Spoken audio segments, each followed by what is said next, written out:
Hello दोस्तों, इस video में हम लोग क्या करते हैं कि मैग्नीट्यूड एंड डायरेक्शन ऑफ, हम पिछला वेक्टर वीडियो में हम लोगों ने यूनिट वेक्टर की बात किया। ठीक है, तो यूनिट वेक्टर में बहुत एक बार मैग्नीट्यूड निकालना पड़ा, तो बहुत बच्चा को ये भी लग सकता है कि भाई मैग्नीट्यूड और डायरेक्शन में तो पढ़ाए नहीं और फिर मैग्नीट्यूड निकालना शुरू कर दिए। तो हम इसलिए इस वीडियो में एक बार बता दे रहे हैं कि मैग्नीट्यूड और डायरेक्शन हम किसी भी वेक्टर का कैसे निकालते हैं। ठीक है, तो हम लिखते हैं magnitude and direction of a vector. Magnitude and direction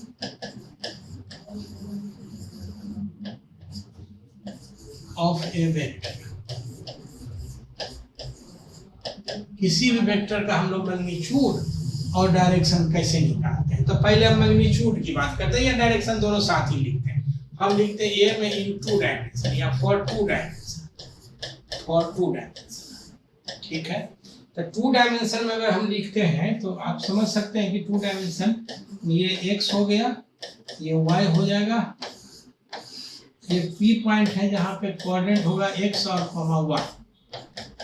हम अगर इसको लिखते हैं ये x और ये y, अभी तुरंत हम यूनिट वेक्टर दूसरा मान इससे पहले वाला वीडियो में बताए हैं, ये हो जाएगा आपका इस तरह से x और j।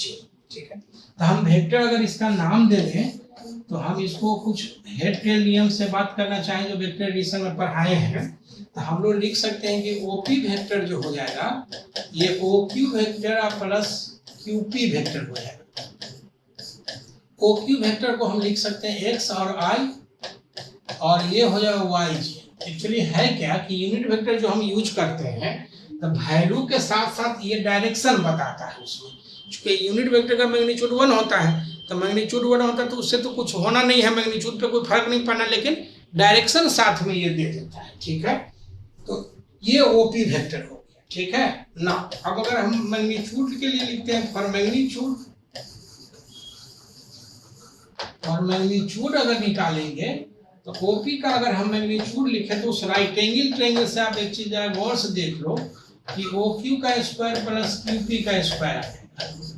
इसका मतलब ये आ जाएगा कि x square plus y square. इसका मतलब हम मैग्नीट्यूड निकालते कैसे हैं, तो देखो इसमें कि आई के साथ जो है वेक्टर उसका स्क्वायर कर दिए, जे के साथ जो है उस वेक्टर उसका स्क्वायर कर दिए और स्क्वायर रूट ले लेंगे, तो ये जो है सो उसका मैग्नीट्यूड निकल जाएगा टू डायमेंशन। अगर हम फॉर डायरेक्शन बात करना चाहें, फॉर डायरेक्शन के लिए बात करेंगे तो हम इसमें थीटा एंगल मान लेते हैं, तो थीटा बराबर लिखते हैं angle between OP vector and x axis. ठीक है, तो हम अगर tan थीटा यहाँ पे लिखेंगे तो ये हो गया y बाई एक्स। ठीक है, मोड ले लेते हैं, क्योंकि आपको छोटा वाला एंगल चाहिए तो यहाँ से थीटा। अब ये कोई पूछ सकता है बच्चा कि भाई यहाँ पे आप tan थीटा क्यों, साइन भी यूज कर सकते थे, कॉस भी यूज कर सकते थे। तो अब जैसे मान लो क्या है कि ये x और y है, तो इस राइट एंगल ट्रायंगल में परपेंडिकुलर और बेस को मिलाता हुआ tan है। जैसे कोई जरूरी नहीं है कि हमेशा मैग्नीट्यूड पूछे, हो जाता है खाली डायरेक्शन पूछ दे, तो हम लोग ऐसा अनवांटेड ज्यादा कैलकुलेशन नहीं चाहते, इसलिए हम लोग ये चाहते हैं कि जो दिया हुआ वेक्टर है, तो तुमको दिया हुआ देखो जैसा एक्स आई वाई जे है, तो उसको रिलेट करता हुआ जो ट्रिग्नोमेट्रिकल रेशियो आएगा हम उसके लिए बात करेंगे। तो टू डायमेंशन में हम लोग मैग्नीट्यूड और डायरेक्शन कैसे निकालते हैं इसमें कोई दिक्कत नहीं है। हम लोग अब बात करना चाहते हैं थ्री डायमेंशन, तो लिखते हैं फॉर थ्री डायमेंशन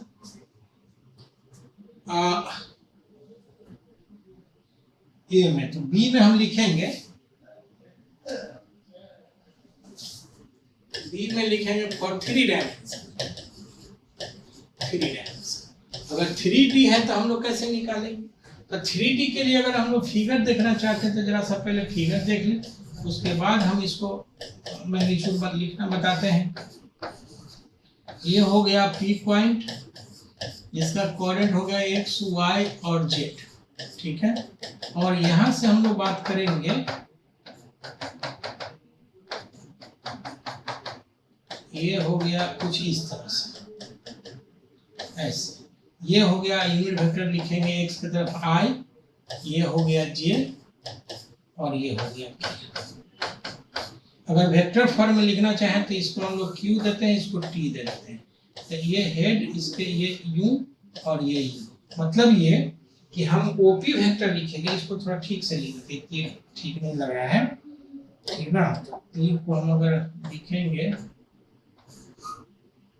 ऐसे, ठीक है। तो हम लिखते हैं यहाँ से वी हैव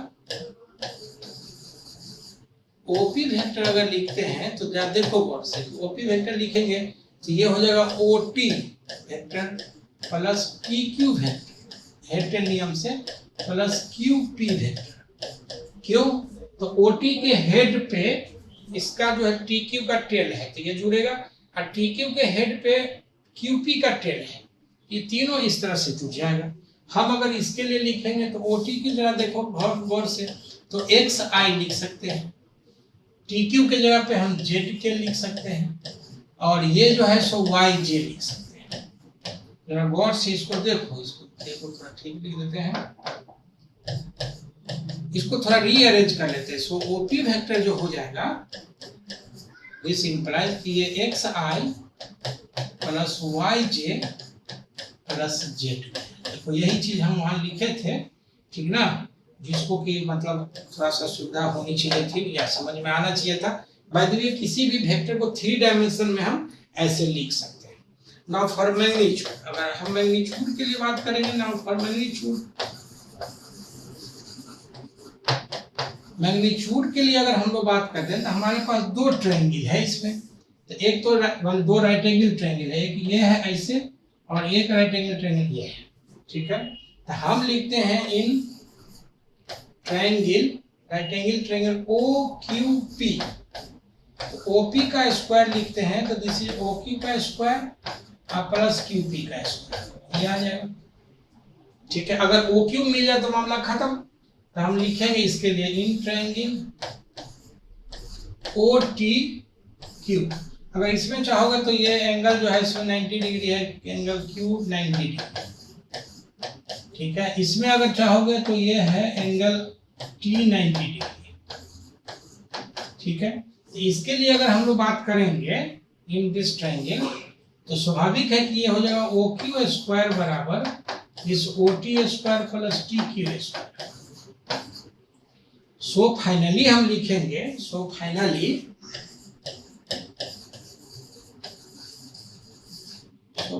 जो आ जाएगा सो ओपी स्क्वायर बराबर हो जाएगा, तो ओ क्यू देखो जैसे एक बार क्या था, O Q square, O Q के जगह पे O T square plus T Q square हम लिख सकते हैं। हम लिखेंगे O Q square plus Q P square, ऐसा था।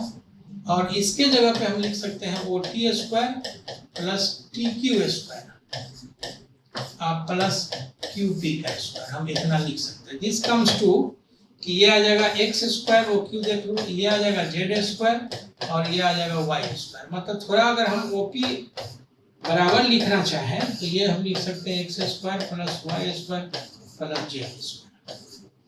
और थोड़ा वेक्टर चुके हैं तो इसके वेक्टर फॉर्म में मैग्नीट्यूड को हम ऐसे लिखते हैं, ऐसे लिख देंगे तो ये आ जाएगा, ये x square y square plus z square. इसको अगर तुम कंपेयर करोगे तो इधर से देख सकते हो क्या है कि ओपी जो था, वेयर ओपी हम पहले ही लिख चुके हैं, ये लिख दिए हैं एक्स आई प्लस वाई जे प्लस जेड।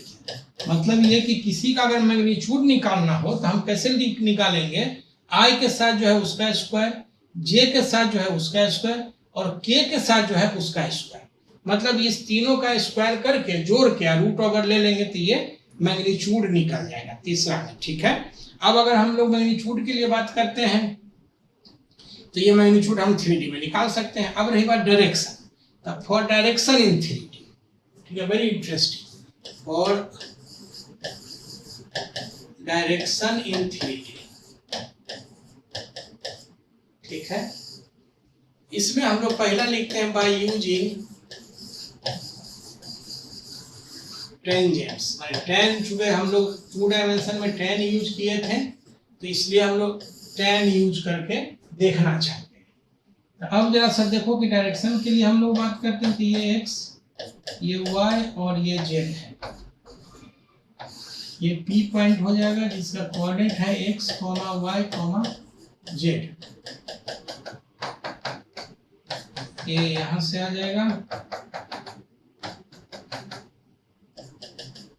ये O है, इसको मान लो अल्फा, इसको बीटा और इसको गामा हम लिखते हैं इसमें, ठीक ना। लेट अल्फा बराबर हो जाएगा angle between OP and x axis, ठीक है।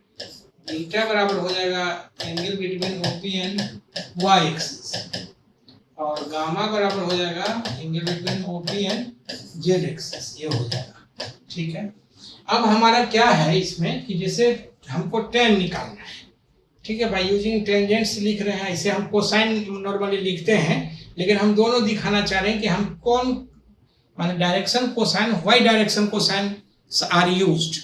तो tan से जब निकालते हैं तो कैलकुलेशन हमारा बहुत आता है, जिसके चलते हम लोग क्या करते हैं कि कोसाइंस यूज करते हैं डायरेक्शन के लिए। तो हम दोनों निकाल के दिखाते हैं, खुद ही समझ में आने लगेगा कि किसमें डायरेक्शन जो है सो मतलब ज्यादा है, किसमें मतलब मेहनत जो कम है, किसमें कैलकुलेशन ज्यादा है, किसमें कैलकुलेशन कम है, वगैरह। हम क्या करते हैं कि यहाँ से एक परपेंडिकुलर ड्रॉप कर देते हैं, यहाँ पे जरा सा देखो, एक परपेंडिकुलर इसको हम लोग ड्रॉप करते हैं, यहाँ से ये इस पे परपेंडिकुलर ड्रॉप करते हैं, ये 90 डिग्री हो जाएगा। इसका नाम अगर हम नाम दे दें ये Q और ये T, ठीक है। ये 90 होगा तो स्वाभाविक है कि इसके सामने वाला जो है सो फिर H हो जाएगा। तो हम अगर PT लिखना चाहते हैं तो अच्छा ये है X, ये है Z, ये है Y, कहने की जरूरत नहीं है। तो हम लिखते हैं वी हैव PT बराबर लिखेंगे तो ये OQ square minus OT square हम लोग लिख सकते हैं। या देखो बॉस, क्योंकि क्या है कि PT परपेंडिकुलर हो जाएगा, ये H हो जाएगा OP, ठीक है, और ये आ जाएगा इधर से X, तो OP सॉरी ये OP आएगा, इस OP के जगह पे क्या था कि x square plus y square plus z square minus x square, ठीक है। ये OP जो है सो x स्क्वायर, ये तो गया x स्क्वायर, इसका this comes to y square plus z square. अब हम अगर tan अल्फा लिखना चाहें, नाउ tan अल्फा, तो tan अल्फा लिखेंगे तो तुम जरा से देखो इस राइट एंगल ट्रायंगल में tan अल्फा हो जाएगा PT बाई OT, ठीक है। तो हम लिखते हैं PT बाई OT, इसका मतलब ये हो जाएगा कि ये हो जाएगा PT लिखे हैं y square plus z square by x। इसका क्या मतलब हुआ, जरा से एक चीज अगर गौर से देखना चाहें कि अल्फा एंगल किससे है, x एक्सिस से, तो जरा देखो नीचे में x है और ऊपर में x नहीं है, इसका मतलब जिससे एंगल होगा वो नीचे में होगा और ऊपर में वो नहीं होगा। तो इसी तरह से सिमिलरली करके हम लिख देते हैं, सिमिलरली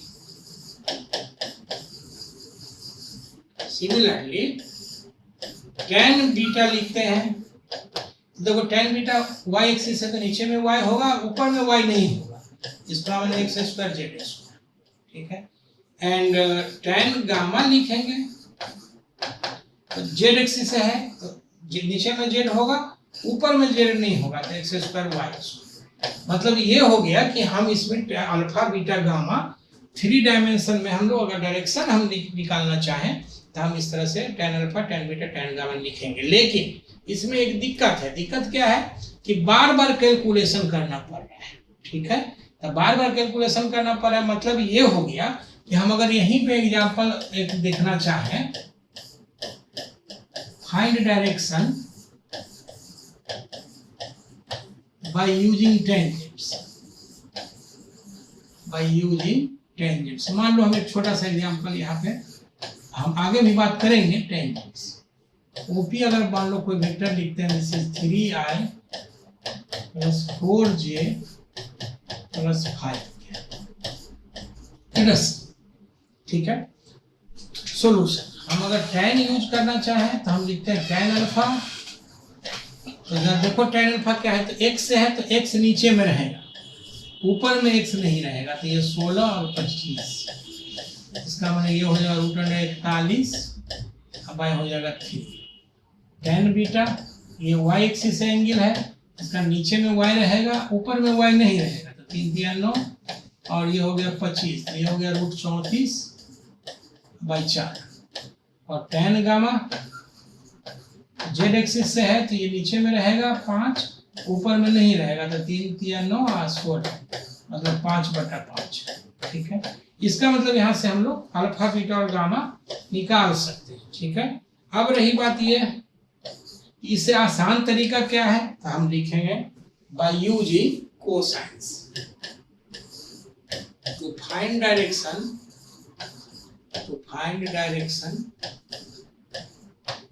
by using cosines,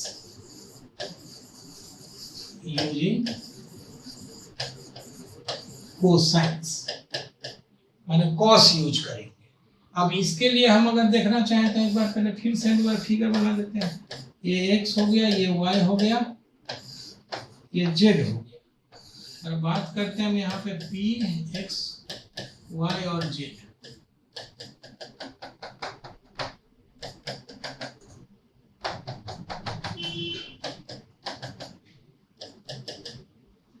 ये हो गया अल्फा, ये हो गया बीटा, और ये हो गया गामा। ठीक है, इसमें हम लोग अगर इसको ओ पॉइंट बोल दें तो पहले हम लोग लिखते हैं OP। वी हैव, पहले वेक्टर लिखेंगे OP। OP बराबर आ जाएगा जैसे xi plus yj plus j। ठीक है, अगर OP का मैग्नीट्यूड लिखना चाहें तो ये आ जाएगा √, पता है निकालना, बता चुके हैं, x² plus y² plus z²। ना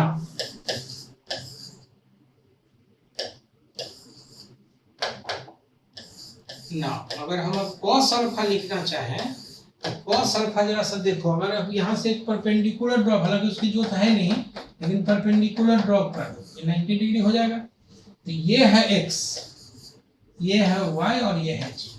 ठीक है, इसका मतलब हम लिखेंगे cos अल्फा बराबर, नाम देना चाहो दिस OQ, ये P था, तो हम लिखेंगे cos अल्फा बराबर OT/OP। इसका मतलब ये x/√, हो जाएगा x² plus y² plus z²। अब एक चीज गौर से देखो कि अल्फा एंगल किससे है, x एक्सिस से, तो ऊपर में x है और नीचे में तीनों का तीनों है, तो हम इस तरह से लिखेंगे cos बीटा, तो ये हो जाएगा y और y √, हो जाएगा तीनों का तीनों, x² plus y² plus z²।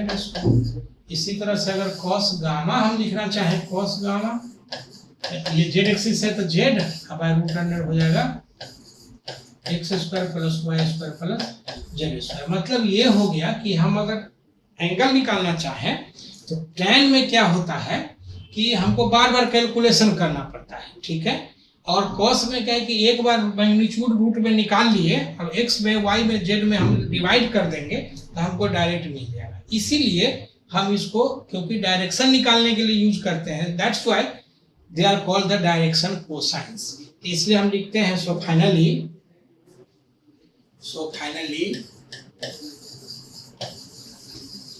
लिखते हैं since to find direction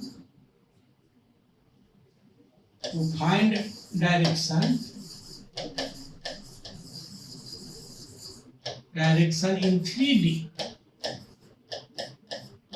tangents required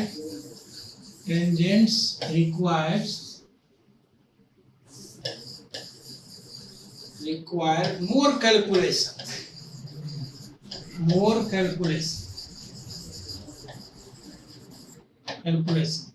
So cosines are used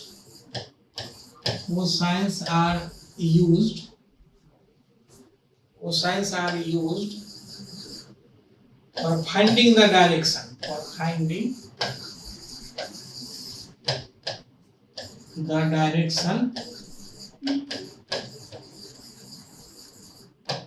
and hence hence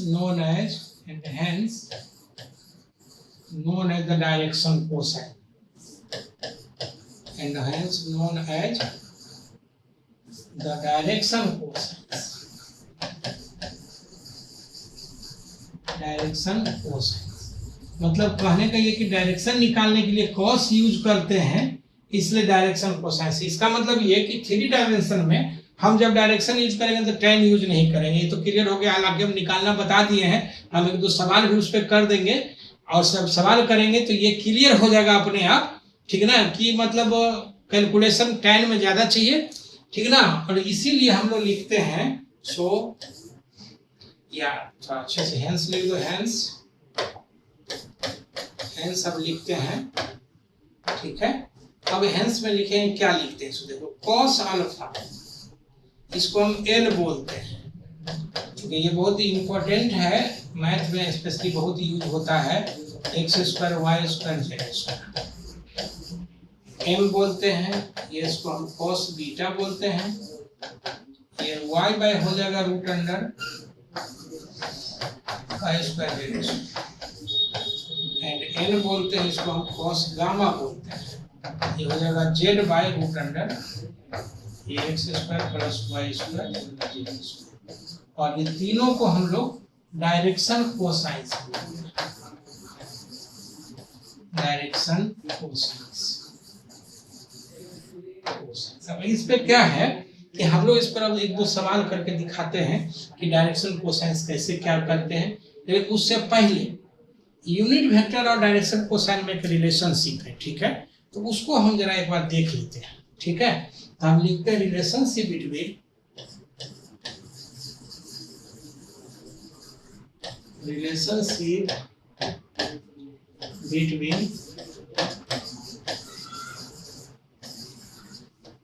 direction cosines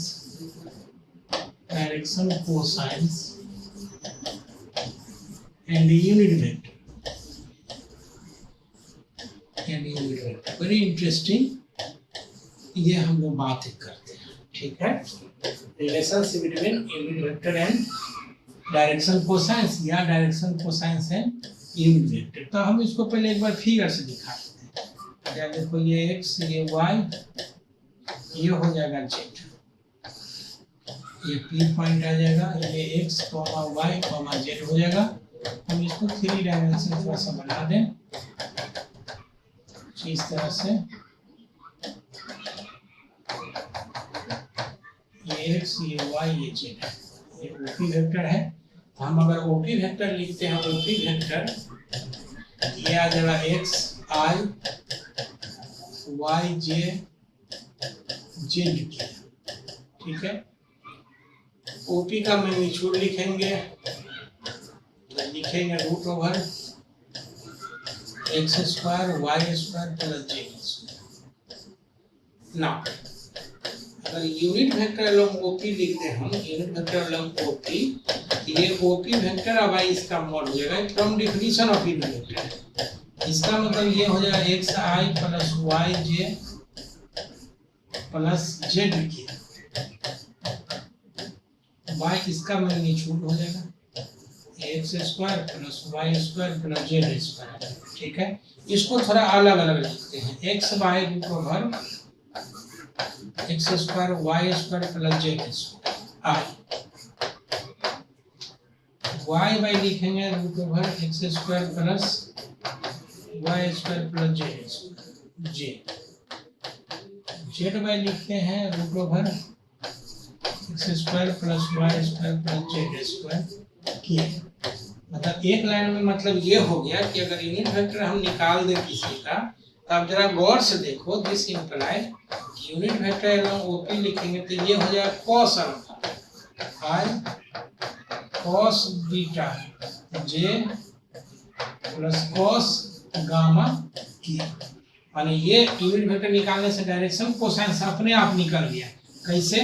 तो i के साथ जो होगा सो cos अल्फा होगा, j के साथ cos बीटा और k के साथ cos गामा आएगा। थोड़ा और अच्छे से लिखना चाहें, दिस अगेन इंप्लाइज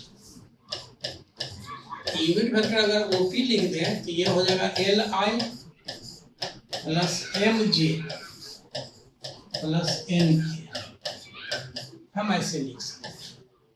अगर इसमें हम दोनों साइड से मैग्नीट्यूड ले लें तो लिखते हैं taking magnitudes from both the sides, taking magnitudes from both the sides,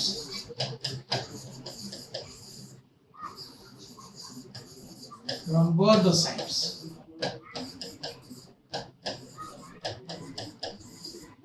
तो इधर से जो मैग्नीट्यूड हो गया ये 1 हो जाएगा, जो यूनिट वेक्टर है, इधर से हो जाएगा l square m square plus n square. अगर स्क्वायरिंग कर दें दोनों साइड, स्क्वायरिंग, तो ये जो आ जाएगा रिलेशन, ये आ जाएगा l square plus m square plus n square बराबर 1। ठीक है, या और हम ऐसे भी लिख सकते हैं cos square alpha plus cos square beta plus cos square gamma, gamma और ये हो जाएगा 1। ठीक है, इसी चीज को हम ऐसे भी लिख सकते हैं, अगेन लिखें cos का 1 minus sine square alpha 1 minus sine square beta plus 1 minus sine square gamma.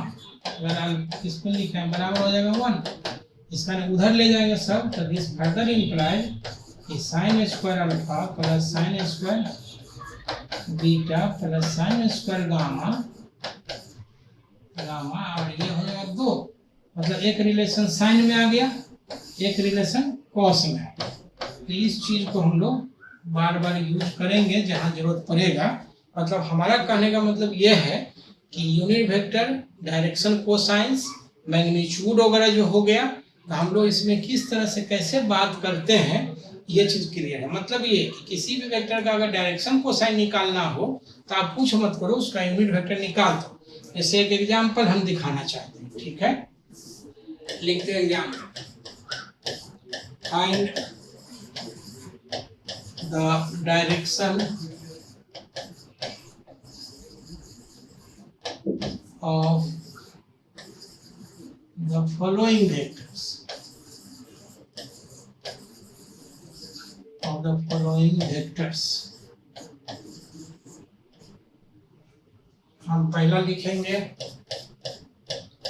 a बराबर लिखते हैं 3i प्लस 4j प्लस 5।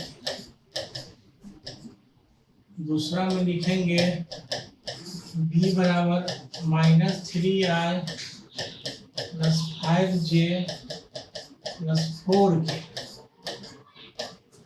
तीसरा में लिखेंगे c बराबर 5i plus 4j plus 3k। से कुछ इस तरह से हम लोग बात करते हैं, ठीक है। इसमें से हम कोई एक सवाल बना देते हैं, बाकी अपने से बना सकते हो। जैसे मान लो हम बी बनाते हैं, दूसरा बनाते तो सोल्यूशन दूसरा बी बराबर जो हो गया so minus 3i plus 5j plus 4k। ठीक है, हमको इसका डायरेक्शन निकालना है, मैग्नीट्यूड निकालना होगा तो मैग्नीट्यूड तो आप निकाल लोगे, आप समझ ही रहे हो। 3 या 9 25 16 and this is root 50 and this is 5, no problem। अब है कि डायरेक्शन के लिए, तो हम डायरेक्शन के लिए हमारे पास दो उपाय, या तो tan यूज करेंगे या cos यूज करेंगे। तो हम cos यूज करके निकालते हैं क्योंकि उससे ज्यादा आसान है। तो हम लिखेंगे cos अल्फा बराबर and this is l बराबर ये हो जाएगा माइनस 3 बाई मैग्नीट्यूड तो 5√2,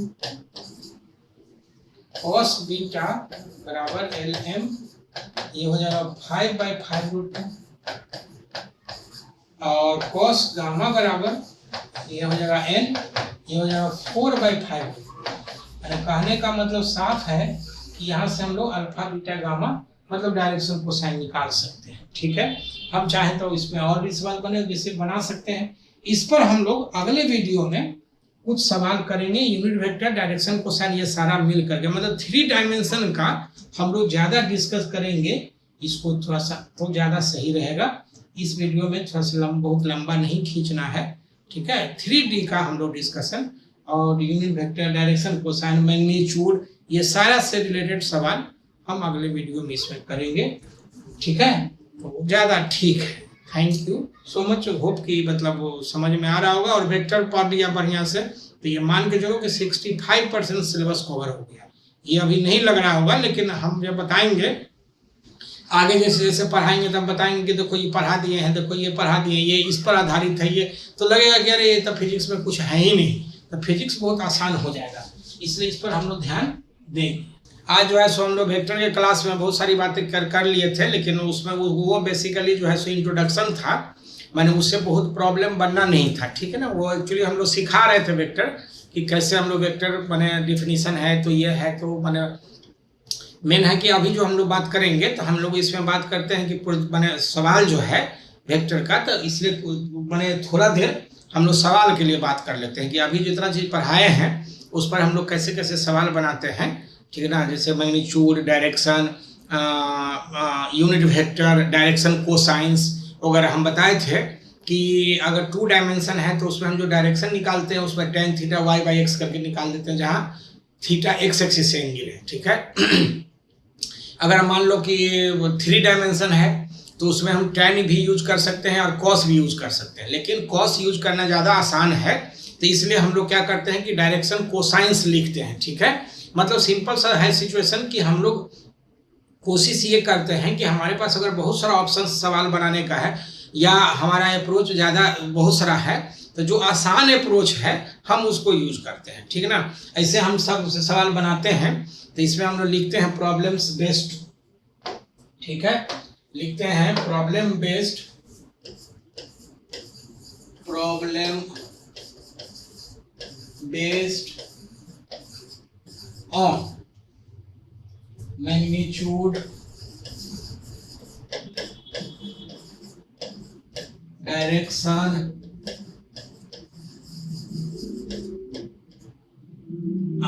एंड यूनिट वेक्टर,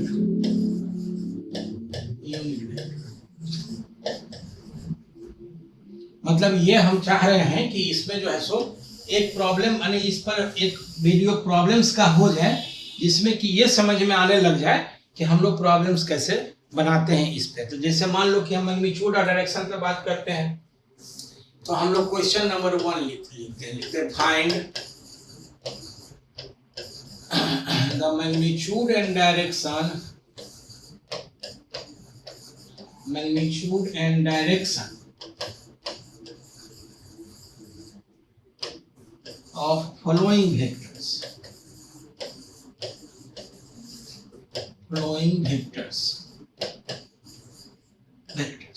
ठीक है। अब इसमें क्या है कि हम लोग मान लो अगर पहला लिखते हैं तो a बराबर लिखते हैं this is 3i plus 3√3j।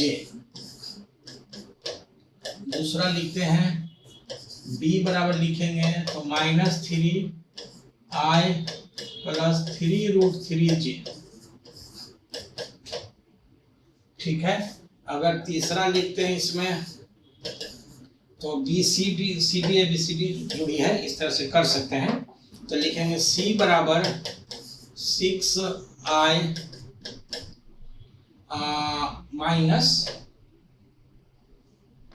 Minus 6√3j।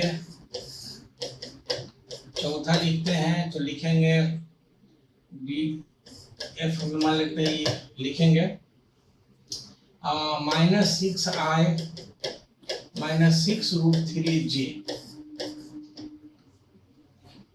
पांचवा लिखेंगे तो मान लो कोई h वेक्टर है, ठीक है ना, तो h वेक्टर लिखेंगे तो ये हम लिखते हैं 6√3i प्लस 6j।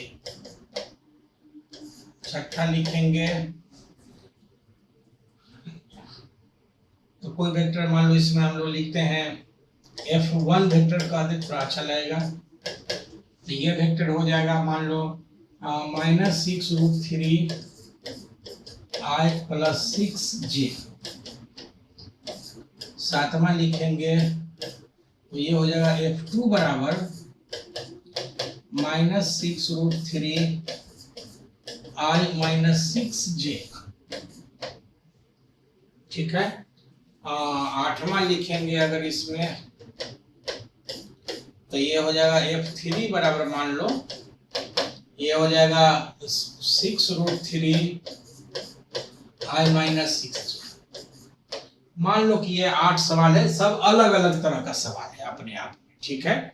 हम इसमें से 2 या 3 कोई से सब सवाल बनाएंगे, बाकी आपका होमवर्क रहेगा, आप इसको बनाना और बना करके कोई भी दिक्कत होगी तो आप हमको कांटेक्ट कर सकते हो, आइदर बाय कमेंट या फिर जिस तरह से भी, ठीक ना, या फिर ऑनलाइन कर सकते हैं, या फिर नहीं तो हम फिर एक दिन आकर के डिस्कस कर देंगे। तो हम इसको सॉल्यूशन लिखते हैं, तो सॉल्यूशन लिखते हैं तो इसमें हम जो है जो जो सवाल आप चाहोगे हम उसको बनाते हैं। तो जैसे मान लो हम एक कौन सवाल बनाते, दूसरा सवाल बनाते, लेट अस, पहले हम दूसरा बनाते हैं। हमारे पास दिया हुआ है b बराबर -3i प्लस 3√3g, ये दिया हुआ है, ठीक है। तो हमको सबसे पहले मैग्नीट्यूड चाहिए, तो हम लिखते हैं मैग्नीट्यूड में ऐसे लिखेंगे, हम बता चुके ये। अच्छा, ये सारा का सारा जितना भी सवाल है जरा आप गौर से देखो, तो i और j है, मतलब 2 डायमेंशन है, ठीक है। सिर्फ i और j, i j जहां भी है i j है। इसका 2 डायमेंशन में जो हम बताए थे कि मैग्नीट्यूड लिखेंगे x² + y² का रूट ओवर, और डायरेक्शन में tan थीटा लिखेंगे, क्लियर। तो हम यहाँ से लिखेंगे तो ये हो जाएगा -3 का स्क्वायर प्लस 3√3 का ये स्क्वायर हो जाएगा, तो ये हो जाएगा 3 3 9 और 27 36 एंड दिस इज 6। मैग्नीट्यूड ये है। फॉर डायरेक्शन अगर लिखना चाहे फॉर डायरेक्शन तो हम लिखेंगे tan थीटा, तो ये y/x का मॉड है, ठीक है। तो y माने j के साथ जो होगा y होगा, इसका 3√3 हो जाएगा y-3। अगर इसको हम लोग मॉड ले लेंगे तो ये थीटा बराबर आ जाएगा √3 या 6 डिग्री।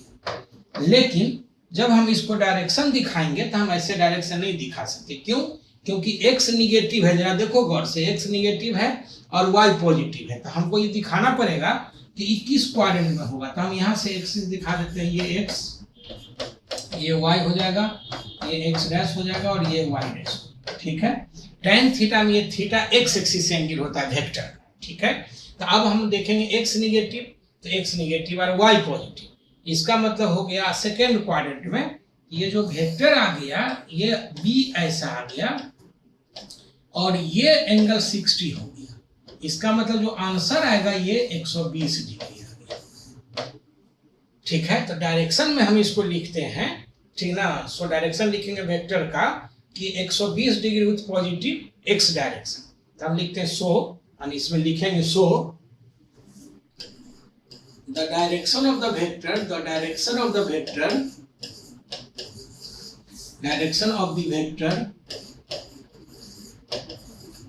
वेक्टर b बराबर माइनस कितना था आप देख लो एक बार, b में -3i plus 3√3 -3i plus 3√3j is at an angle 120 degree with positive x-axis and magnitude जो होगा and magnitude of 6 units, माने जो भी यूनिट्स में रहेगा, मीटर न्यूटन जो भी जिस वेक्टर में रहेगा ये मैग्नीट्यूड हो गया। अब अगर हम कहें कि एक सवाल और बना देते हैं, मान लो हम एक सवाल कौन बना दें, लेट अस हम ये 7वां नंबर क्वेश्चन बनाते हैं, ठीक है। तो 7वां नंबर अगर हम क्वेश्चन बनाएंगे तो 7वां हम लिखते हैं दिस इज 7th। ये f दिया हुआ है, कितना है जरा एक बार देख लो, f2 बराबर -6√3, f2 बराबर हो गया -6√3i -6j, मान लो लेट अस, ठीक है। तो इसका अब हम स्वाभाविक है 2 डायमेंशन है, तो 2 डायमेंशन है तो इसका मैग्नीट्यूड लिखेंगे, तो हम लिखते हैं फॉर मैग्नीट्यूड,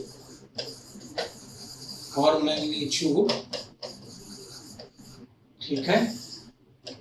ये आ जाएगा f2 बराबर लिखते हैं, तो ये आ जाएगा -6√3 का स्क्वायर माने आई के साथ जो होगा उसका स्क्वायर प्लस -6 का स्क्वायर का रूट।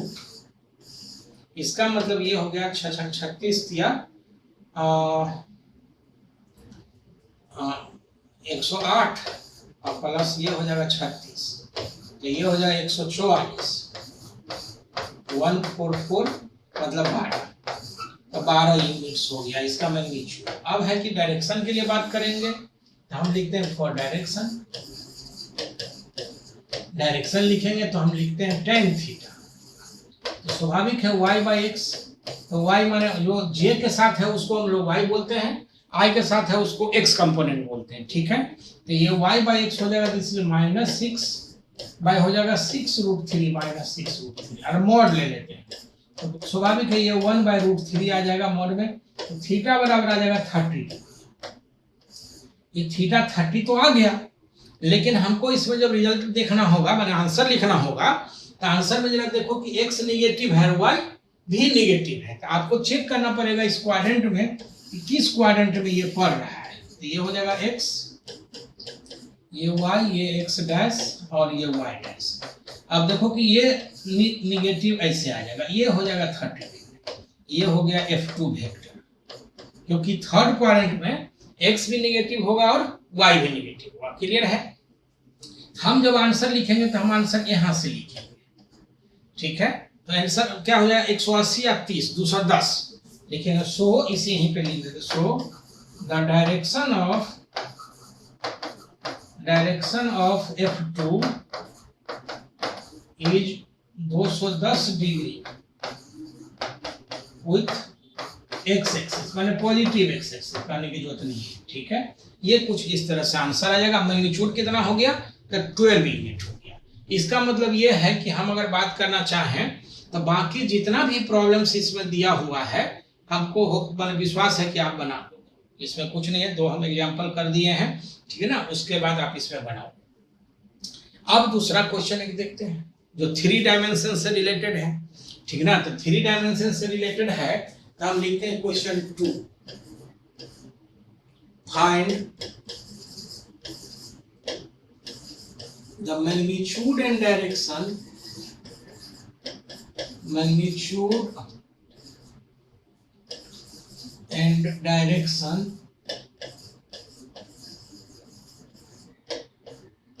of following vectors, मान, ठीक है। following vectors इसमें हम लिखते हैं, मान लो ये f बराबर हो जाएगा 3i प्लस 4j माइनस 5, ठीक है। दूसरा में लिखेंगे a बराबर -3i या 3i माइनस 4j प्लस 5। तीसरा में लिखेंगे b बराबर -3i माइनस 4j प्लस 5। मैंने कहने का 3 डायमेंशन है, ठीक ना। ये c बराबर लिखेंगे 3i प्लस 4j प्लस 5, ठीक है। आज पांचवा में लिखेंगे cd बराबर 6i माइनस 6√3j प्लस 8 और इस तरह से कोई भी हम लोग कर सकते हैं। अब इसको देखने से, क्वेश्चन देखने से तो ये पता चल रहा है, ठीक ना, कि इसमें जो है सो i j k मतलब तीनों का तीनों है, मतलब x y z तीनों, i जो होगा x के तरफ होगा, j जो होगा y के तरफ होगा, और k जो होगा z एक्सिस के तरफ। यूनिट वेक्टर है, यूनिट वेक्टर हम बात कर चुके हैं पिछले वीडियो में। आप देखो इसको पढ़ने का जो तरीका है ना, जब तक आप सारा वीडियो सिस्टमेटिकली नहीं पढ़ोगे तब तक फिर पढ़ने का मजा नहीं आएगा। अब सडनली कोई क्वेश्चन वाला वीडियो देख लेगा तो उस पर फिर मजा नहीं आएगा, इसलिए जो भी पढ़ना पड़ेगा। अच्छा, दूसरा कि पढ़ने के टाइम में क्या करना होगा, कलम कॉपी लेके बैठना पड़ेगा, ठीक है। चलो ठीक है, आज के डेट में ऑनलाइन मैंने पढ़ाई की बात है या पूरा बोलबाला है, बच्चा ऑनलाइन पढ़ रहा है, लेकिन ये सिर्फ कोई इतिहास भूगोल तो है नहीं कि आप रीडिंग मारोगे। जब तक लिखोगे नहीं साइंस में तब तक कोई बहुत फायदा नहीं होना। एनीवे, हम इसमें से कोई सवाल, जैसे मान लो हम तीसरा बनाना चाहते हैं, ठीक है। तो हम लिखते हैं यहाँ, इसी में लिखते हैं सॉल्यूशन, मान लो सॉल्यूशन हम लिखेंगे। और ये तीसरा के लिए लिखते हैं, तीसरा में b बराबर जो है सो ये है -3i -4j + 5 के लेटर से। तो हम अगर b का फॉर मैग्नीट्यूड निकालते हैं, और मैग्नीट्यूड लिखेंगे, तो b का अगर मैग्नीट्यूड लिखेंगे तो हम बताए हुए हैं ये हो जाएगा कितना, x² + y² + z²। ठीक है, इसका मतलब हो जाएगा -3 का स्क्वायर -4 का स्क्वायर + 5 का स्क्वायर, कुछ ऐसा हो जाएगा, हम लिख सकते हैं। इसका मतलब हो जाएगा 3 × 9 16 और 25, मतलब ये हो गया कितना, तो √50, और इसको लिख देंगे 5√2, यानी 5√2 यूनिट्स, जो यूनिट होगा हम ये लिख देंगे। क्लियर है, इस मैग्नीट्यूड में तो किसी को कोई दिक्कत नहीं है। ठीक है, अब रही बात की डायरेक्शन निकालना है, तो हम तीसरा के लिए जो डायरेक्शन लिखते हैं, लिखेंगे तीसरा था और डायरेक्शन। अब डायरेक्शन में हमारे पास दो उपाय है। क्या था ये, जैसे एक बार देख लो, b बराबर माइनस था, है ना, तो हम लिखते हैं b में -3i -4j + 5। ठीक है, तो इसका हम अगर डायरेक्शन निकालते हैं, तो डायरेक्शन में हम लोग लिखते हैं direction, to find direction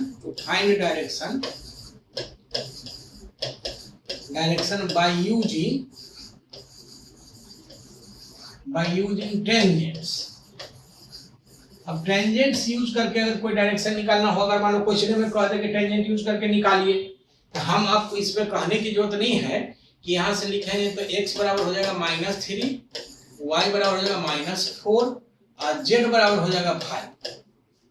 tan alpha अगर लिखते हैं तो tan अल्फा था कितना, x एक्सिस है, नीचे में x होगा, ऊपर में x नहीं होगा, इसका ना y² + z², ये हो जाएगा।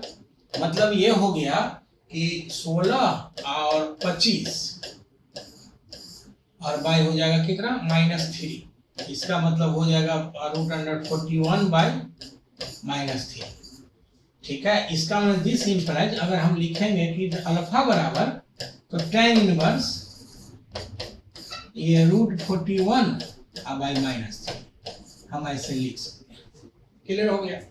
tan बीटा लिखेंगे तो tan बीटा याद होगा, ये y एक्सिस है तो y नीचे में होगा, ऊपर में y नहीं होगा, तो x² + z²। इसका माने आप जरा गौर से देखो कि 3 × 9 और z का मतलब हो जाएगा 25, ये हो गया /-4, यही आएगा। इसका मतलब ये हो गया कि हो गया √34/-4। दिस इंप्लाइज कि अगर बीटा बराबर लिखते हैं, तो बीटा बराबर अगेन लिखेंगे tan इनवर्स √34/4 ऐसे लिख सकते हैं। इसी तरह tan गामा अगर लिखते हैं, z एक्सिस से एंगल था tan गामा, तो नीचे में z हो जाएगा, ऊपर में z नहीं आएगा, इसका x² + y²। इसका मतलब साफ हो गया ये, ठीक है, कि नीचे में z का मतलब 5 आ गया, और ये हो जाएगा -3 × 9 +16, माने 5/5 आ जाएगा। ठीक है, इसका मतलब ये हो गया कि गामा लिखेंगे, this is tan inverse 1।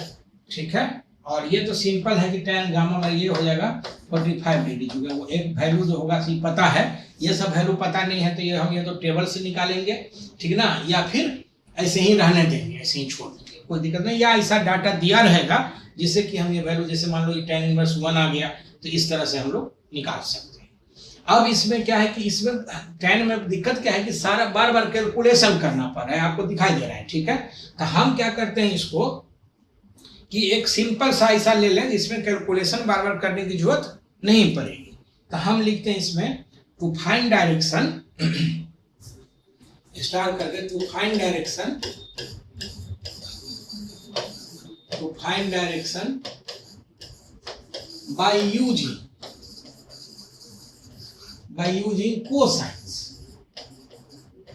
Cosines. हमारे पास वेक्टर क्या था, जरा से गौर से देखो, दिस इज -3i -4j + 5 यही वेक्टर था। ठीक है, ये तीसरा नंबर क्वेश्चन था। ठीक है, तो अब क्या है कि ये पता है आपको कि अगर हम लोग लिखे माने यहाँ से x बराबर लिखेंगे तो -3, y बराबर लिखेंगे तो -4 और z बराबर लिखेंगे तो 5। ठीक है, हम अगर इसका मैग्नीट्यूड लिखना चाहें तो b का अगर हम मैग्नीट्यूड लिखेंगे तो ये हो जाएगा √x² + y² + z²। ये निकाला हुआ है 5√2 आ जाएगा, ये आया हुआ है, पहले निकाल चुके हैं। अब लिखते हैं ना cos अल्फा, लिखते हैं l बराबर cos अल्फा, डायरेक्शन कोसाइंस था ये, तो ये cos अल्फा का मतलब था कि x बाई पूरा बन b का मॉड, इसका मतलब ये हो गया -3/5√2। ठीक है, दिस इंप्लाइज कि अगर अल्फा बराबर लिखेंगे हम तो cos इनवर्स -3/5। ठीक है, m हो गया cos बीटा, ये y एक्सिस एंगल था बीटा बाय b का मॉड, तो y बराबर हो जाएगा -4 बाय ये हो जाएगा 5√2। ठीक है, दिस इंप्लाइज कि बीटा बराबर अगर लिखते हैं तो cos इनवर्स -4/5√2 यहाँ से लिख सकते हैं। n बराबर लिखते हैं cos गामा, तो ये z बाय हो जाएगा b का मॉड, b वेक्टर का मॉड का मतलब ये एक मिनट इसको ठीक कैसे लिखते हैं, p का मॉड। ठीक है, तो ये हो जाएगा z का मान 5 और ये हो गया 5√2। इसका मतलब हो जाएगा गामा बराबर अगर लिखते हैं तो ये हो जाएगा cos inverse 1/√2 and this is 45 degree. 1/√2 45 degree. मतलब कहने का सिंपल है कि अगर हम इसको थोड़ा 3 डायमेंशन में दिखा भी दें फिगर से, तो ये मान लो इधर x हो गया, ये y हो गया, ये z हो गया, कोई वेक्टर इस तरह से आएगा, ठीक ना, जिसमें कि x भी निगेटिव y भी निगेटिव, ठीक ना, और ये आ जाएगा z पॉजिटिव है, तो कुछ ऐसा आएगा कोई वेक्टर, ये b वेक्टर आ जाएगा, इसमें जो है सो x एक्सिस से एंगल ये हो जाएगा अल्फा, y एक्सिस से ये एंगल हो जाएगा बीटा और z एक्सिस से ये एंगल हो जाएगा गामा। ठीक है, तो इस तरह से हम लोग इस वेक्टर को निकाल सकते हैं। माने कहने का सिंपल सा सेंस ये है, ठीक है, कि अगर हम इसके लिए देखेंगे तो हम ऐसे निकाल सकते हैं। क्लियर है? हमें लगता है कि बाकी सारा सवाल आप बना लोगे। ठीक है, अब इसमें सिचुएशन एक ये है कि वेक्टर्स दिया हुआ था जिसका मैग्नीट्यूड और डायरेक्शन हमको निकालना था। एक है कि ऐसा है कि वेक्टर भी निकालना हो और तब मैग्नीट्यूड डायरेक्शन निकालना हो, तो वो कैसे होगा, तो उसके लिए हम लोग देखते हैं। जैसे एक चीज देखो गौर से, क्वेश्चन 30 है, from figures on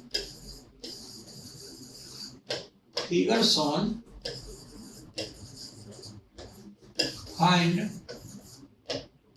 the magnitude and direction of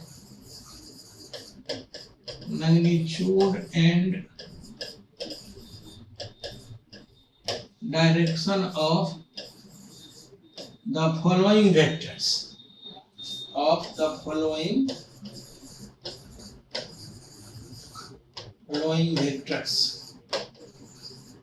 ठीक है। अब है क्या कि इस वेक्टर के लिए हम लोग क्या करते हैं, पहले जरा गौर से देखो। क्या है कि इसको बनाने में भी कई बार बच्चा को दिक्कत होती है, तो इसलिए 3 डायमेंशन है, तो थोड़ा इसको हम लोग कैसे बनाएंगे। देखो, एक रेक्टेंगल बना दिए, फिर इसी को हटा करके एक ऊपर से एक ऐसा रेक्टेंगल बना देते हैं। ये जो है सो क्यूबाइडल शेप है, सब कोना को मिला देंगे, और इधर जो है सो एक जेड एक्सिस, इधर वाई एक्सिस, इधर हम एक्स एक्सिस लिख देंगे। ये 5 मीटर अगर कहें तो ये हो जाएगा 3 मीटर, और इसको हम लोग 4 मीटर बोलते हैं। ये 3 डायमेंशन का एक चित्र से समझ लो कि मास्टर नहीं प्रोफेसर हो जाओगे 3 डायमेंशन का, मेरे हिसाब से चलोगे तो। बहुत जगह मैंने देखा है, मैंने लोगों पढ़ाते हैं, बस ये वो लाइन खींच दिया, उसको ऐसे दिखा दिया। तुम जैसे भी बनाना चाहो इसमें बना सकते हो। नाम अगर देना चाहो तो देखो ओ ए बी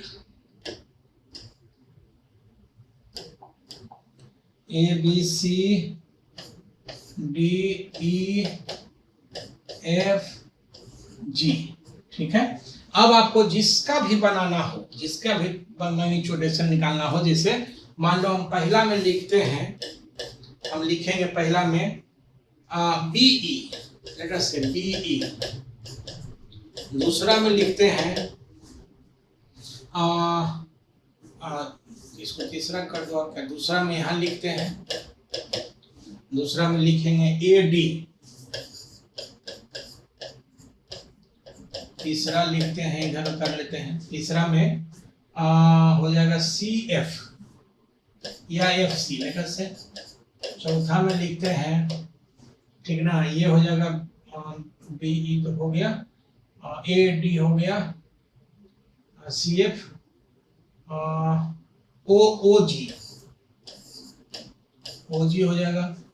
अगर मान लो हम इसको और भी लिखना चाहें, चौथा पांचवा में लिखते हैं, ये हो जाएगा CG,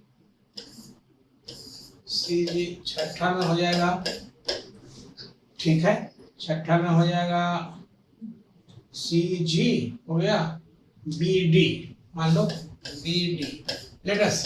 अरे हमारा कहने का मतलब कि इस तरह का अगर वेक्टर कोई है, ठीक है, हम बताए थे कि यूनिट वेक्टर जब लिख कर बताएंगे तो यूनिट वेक्टर का जब हम सवाल करेंगे तो 3D में जैसा माने जो आप इमेजिन नहीं कर सकते हो वो सारा सवाल बनेगा, ठीक है। अब इसमें से कोई हम एक सवाल बनाएंगे, बाकी आपको खुद बन जाएगा, आप खुद बना सकते हो। कौन सवाल बना ले भाई, मान लो तीसरा सवाल बनाते हैं, लेटर से ये FC बोलते हैं, हम सॉल्यूशन लिखते हैं तीसरा, सॉल्यूशन ये हो गया तीसरा, ठीक है, दिस FC।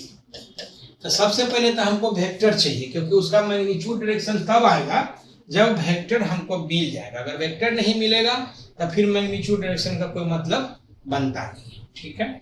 वेक्टर जो है सो इसमें हम एक अपना नियम देते हैं, चलने वाला नियम है, ठीक है। बहुत तरह से लोग बहुत अलग अलग स्टाइल में पढ़ाते हैं, हम चलने वाला नियम देते हैं। चलने वाला नियम में क्या है कि आप जरा एक चीज गौर से देखो कि अगर ये 5 है, ये भी 5 होगा, ये भी 5 होगा, ये भी 5 होगा, इसमें तो कोई दिक्कत नहीं। अगर ये 4 है तो ये भी 4, ये भी 4, ये भी 4, ये भी 4, ठीक है। ये 3 है, ये 3, ये 3, ये 3 हो जाएगा, इसमें कोई दिक्कत नहीं है। जो डायरेक्शन दिखाया हुआ है, जैसे मान लो y उधर ऊपर की तरफ, z इस तरह से, x इस तरह से, तो अगर डायरेक्शन के माने तरफ चलेंगे, अलोंग द डायरेक्शन चलेंगे तो हम पॉजिटिव लिखेंगे, अगर डायरेक्शन के उल्टा चलेंगे तो निगेटिव लिखेंगे, ठीक है। माने ये जो है चलने वाला जो नियम है उसका हम बता रहे हैं रूल्स कि हम कैसे लिखते हैं। पहला तो यह है कि सब 5-5 जो भी रहेगा वो सारा साइड बराबर हो जाएगा, दिखाई दे रहा है। दूसरा जो तीर लगा हुआ है उस डायरेक्शन में चलेंगे तो प्लस, और अगर उसके उल्टा चलेंगे तो माइनस लिखेंगे, ठीक है। अगला क्या है, अगला यह है कि FC है तो हम F से C के तरफ चलेंगे। जैसे मान लो B है तो B से E के तरफ चलेंगे, CG है तो C से G के तरफ चलेंगे। चले चाहे कैसे भी, चले चाहे कैसे भी का मतलब किसी भी तरीका से चलेंगे, बस यह है कि इस लाइन को पकड़ के चलना है, जो भी लाइन दिखाया हुआ है उसको पकड़ के। जैसे हम FC चलते हैं तो जरा देखो F कहाँ है, यहाँ पे F है। अब चाहो तो तुम ऐसे चल सकते हो C तक, चाहे तो ऐसे चल सकते हो, उससे बहुत फर्क नहीं पड़ता है। तो जैसे मान लो ऐसे चले, हम जरा देखो ऐसे चले, F से A आए तो 5 चले और x के उल्टा चल रहे हैं, जरा गौर से देखो, इसका मतलब x के उल्टा चल रहे हैं तो -5i आ गया, तो ये हम लिखेंगे दिस इज -5i। अब कहां से F से A तक आ गए, अब तुमको C तक आना है, तो C तक आना है तो चाहे तो इधर से चल जो A से B, चाहे A से O, जैसे भी चलने की इच्छा हो चलो, कोई फर्क नहीं पड़ता। मान लो हम A से B आ गए, तो A से B आ गए तो देखो यहाँ गौर से 3 है, ये 3, ये 3, ये 3, ये भी 3 आ जाएगा। और कौन सा एक्सिस है, Z एक्सिस के पैरेलल है, इसका मैंने +3 किया, +3 किया, ठीक है। अब हम आगे कहाँ, B पे, मैंने हम चले थे F से A पे, A से B पे आ गए और B से अब C पे आ गए। तो C पे देखो Y के उल्टा चल रहे हैं और 4 है तो ये भी 4, ये भी 4, ये भी 4, ये भी 4, तो 4 है और Y के उल्टा है, इसका मतलब -4j। मतलब थोड़ा इसको थोड़ा अरेंज करके लिख देंगे तो -5i - 4j + 3। अब इसमें कहने की जरूरत नहीं है कि अगर ये वेक्टर मिल गया, ठीक ना, तो फिर तुम मैग्नीट्यूड डायरेक्शन निकाल सकते। पहले जिस तरह से वेक्टर दिया हुआ था और तब डायरेक्ट मैग्नीट्यूड डायरेक्शन निकालते, खाली वेक्टर निकाला। अब कोई कहेगा नहीं हम ऐसे नहीं चलेंगे, तब देखो आप ऐसे चलो, आप F से क्या करो, E पे चलो।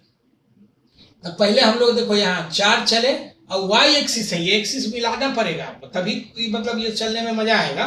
तो यहाँ से Y के उल्टा चले तो -4j, क्योंकि ये पता है कि हम यूनिट वेक्टर ये I में x में I, ये z में k और ये y में j, हम ऐसे लिखते हैं यूनिट वेक्टर, पता है। तो हम अगर मान लो F से E चलेंगे तो -4j चलेंगे, y के उल्टा चल रहे हैं तो -4j देखो लिखा हुआ है उसमें। अब यहाँ से हम यहाँ चलेंगे तो ये चलेंगे तो देखो z के पॉजिटिव डायरेक्शन जो तीर है उस डायरेक्शन में हम चल रहे हैं। दिक्कत लगे तो इसमें तीर भी लगा सकते हो, हम गंदा हो जाएगा इसलिए नहीं कर रहे हैं, बाकी तीर लगा सकते हो। तो इधर से अगर हम चलेंगे यहाँ से यहाँ तो 3 चले और k के पॉजिटिव डायरेक्शन में चले तो +3k। उसी तरह से अगर हम लोग फिर यहाँ D से C चलेंगे तो जब देखो D से C में x के उल्टा चल रहे और 5 चल रहे तो -5i। तो अब इसमें किसी को भी अगर चलने का नियम अगर आता है, 1-2 सवाल और चाहो तो हम दिखा देते हैं। तो अब इसमें क्या है कि मैग्नीट्यूड चाहिए, तब लिखेंगे ना। अब तो कोई दिक्कत ही नहीं है, तो वेक्टर मिल गया तो मामला खत्म। तो FC लिखेंगे तो ये हो जाएगा this is 25, 16, 9 and this is 5√2। ठीक है। अब है क्या कि इसमें हम डायरेक्शन कोसाइन लिखें, tan नहीं लिखें डायरेक्शन के लिए। तो लिखते हैं फॉर डायरेक्शन, लिखेंगे L = cos अल्फा और ये cos अल्फा हो जाएगा x/-5/5√2। m बराबर लिखते हैं cos बीटा, ये हो जाएगा 4/-4/5√2 और n बराबर लिखेंगे cos गामा और ये हो जाएगा 3/5। इसमें हम लोग अल्फा बीटा गामा निकाल सकते हैं। हमको लगता है कि पूरा विश्वास है मुझे कि बाकी जो भी सवाल है ये बना लो। ठीक है, एक सवाल हम इसमें और इसी पे करते हैं, फिर हम लोग होमवर्क कर देंगे। ऐसे तो होमवर्क रह गया है, मान लो एक FC बना दे तो बाकी तो अपने से भी कर सकते हो, कोई दिक्कत नहीं, बस चलने का नियम आना चाहिए। अब अगर हम इसमें लिखते हैं एक और क्वेश्चन, तो हम एक और क्वेश्चन लिखेंगे तो लिखते हैं क्वेश्चन मान लो 4था। Find the unit vector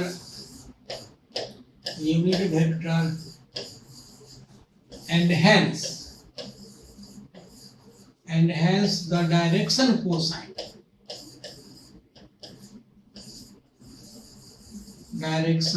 cosines of following vectors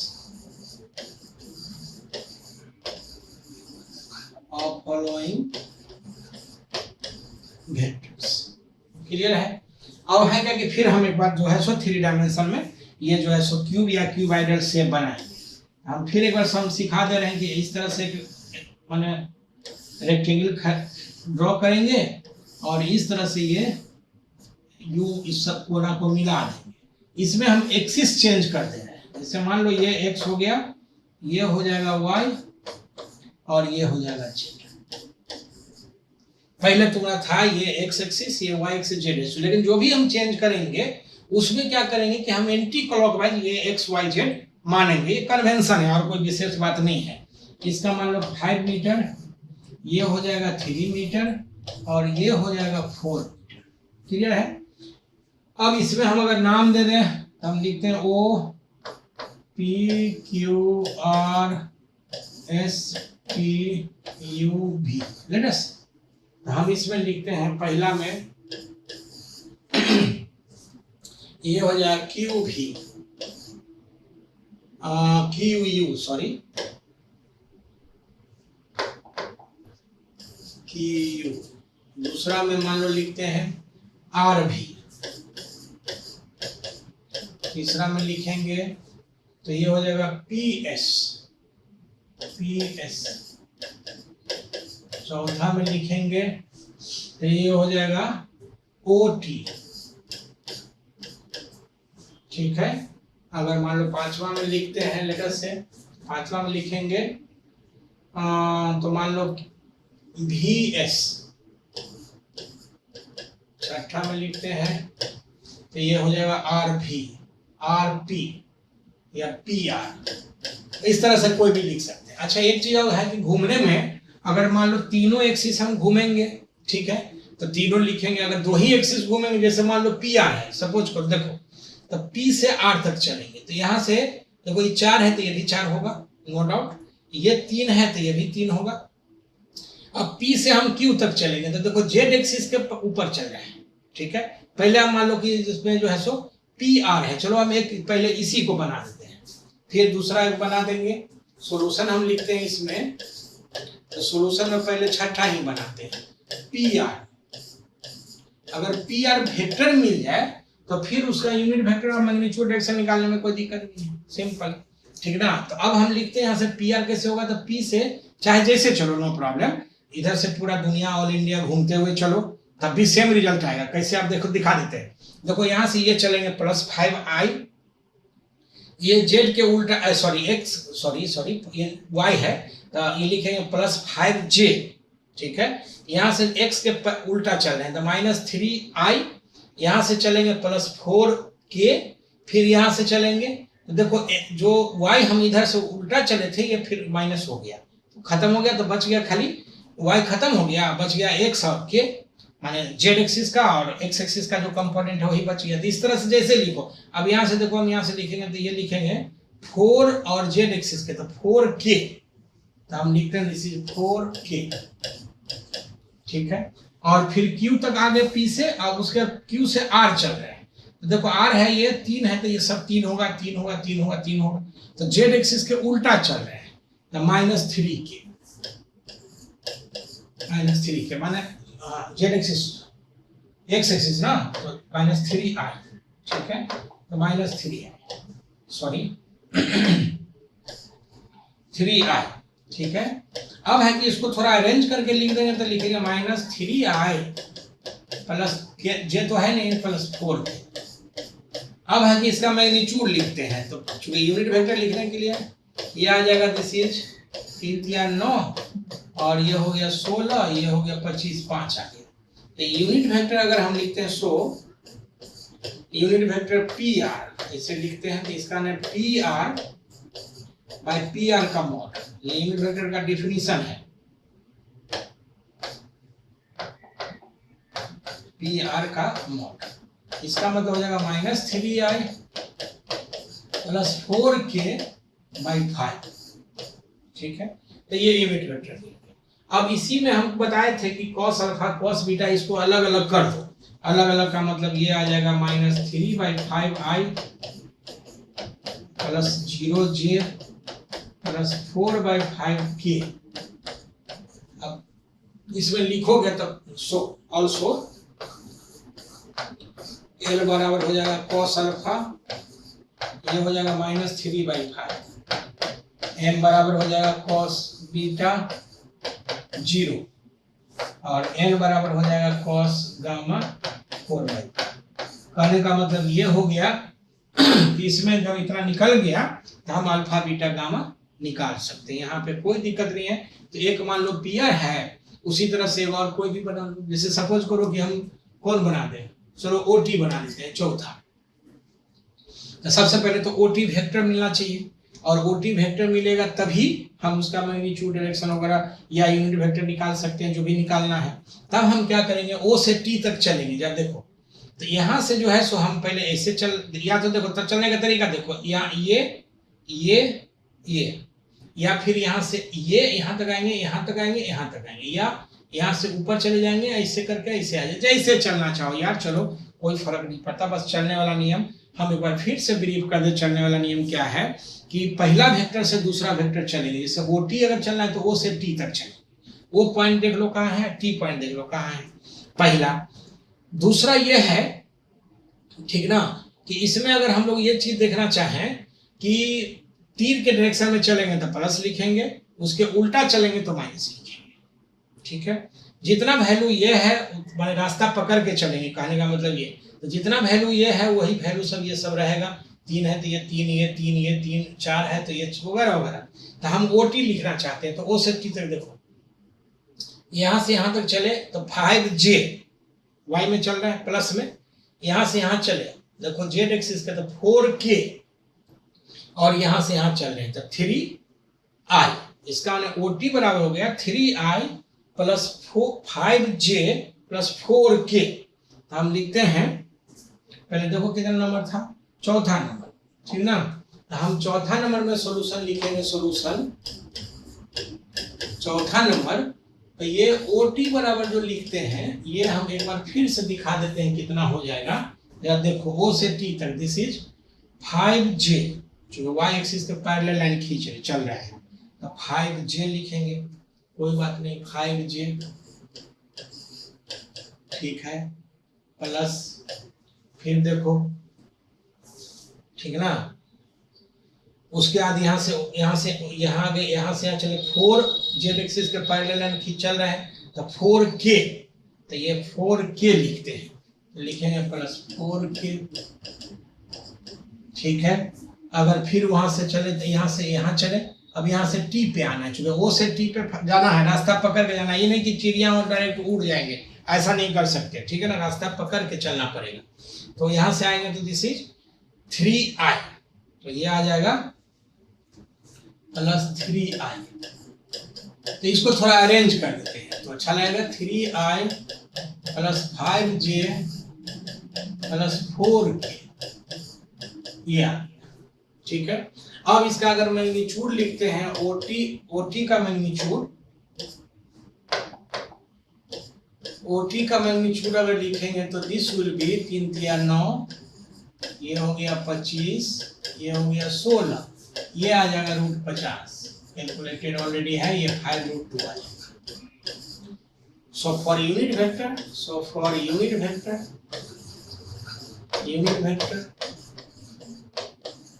along OT, ठीक है। तो लिखते हैं यूनिट वेक्टर along OT, ये लिखने का तरीका है, this is OT vector by OT का मॉड। इसका मतलब ये आ जाएगा कि OT वेक्टर आ जाएगा 3I plus 5J plus 4K, अब हो जाएगा 5, ये यूनिट वेक्टर हो गया। ऑल्सो थोड़ा सा इसको अलग अलग कर दे तो डायरेक्शन कोसाइन निकालने में मजा आ जाएगा। तो ये OT बराबर हो जाएगा 3/5√2 I, 5/5√2 J प्लस 4/5√2 K, ठीक है। और कंपेयर करेंगे इसको, ऑल्सो हमारे पास जो था यूनिट वेक्टर जब पढ़ाए थे, relationship between direction cosines and unit vector, तो हम लिखेंगे थे also from relationship between unit vector and direction cosine. इसके लिए दूसरा वीडियो पहले पढ़ा चुके हैं ऑलरेडी, डायरेक्शन कोसाइंस, ठीक है।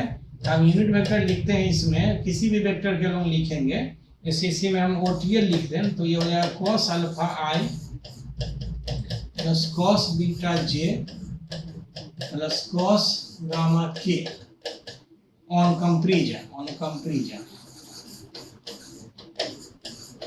दोनों को हम अगर कंपेयर करेंगे तो ये L हम इसको बोले थे, तो cos अल्फा बराबर आ जाएगा 3/5√2, अल्फा निकल जाएगा। M बराबर लिखते हैं cos बीटा बराबर लिखेंगे, ये हो जाएगा 5/5√2, कैलकुलेट कर लेना। n बराबर cos गामा अगर लिखते हैं तो ये हो जाएगा 4/5√2। कहने का मतलब इस पूरे का नाम है डायरेक्शन कोसाइंस।